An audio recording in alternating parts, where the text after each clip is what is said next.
বন্ধু আমার পানের দোকানদার দাদা। ছোট বাচ্চা সবসময় না কান্দে কান্দে বাড়ি আসবে, কি হলো বে? ওই পাড়াতে খেলছিল, হাগাছে পেলছিল, হাগা ঢুক করতে পারিনি তো বাগানে হাঁক দিয়ে বসে গেছিল।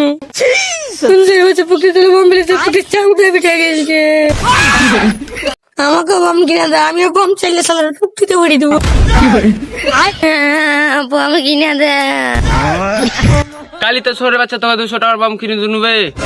তুমি যে বালের বম কিনে এসো সাথে ছুটু ছেলা ফাটায়। এমনিতে ছোট বাচ্চা তোর নামে মেলায় রিপোর্ট আছে, ওই বালের বম টম কিনে নিতে পারবো না, বাড়িতে যাওয়া সবাই ফাটাগা। আমি জানি আমাকে বম কিনে দেয়, তোমার বাবা বম কিনাতে পড়ে আছে।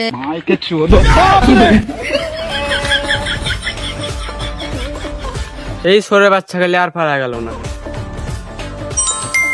ও সুন্দরী তুমি কোথায়?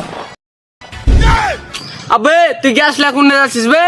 তুমি তো বললে বাড়িতে যা আসা যায় ফাটাকা। তুমি শুধু দেখো আমার পুকুরে চামড়া উঠা, ওর পুকুরে বাকলা উঠে। আবে ওটা ফাটাস না বে, গেরা মুড়িয়া যাবে।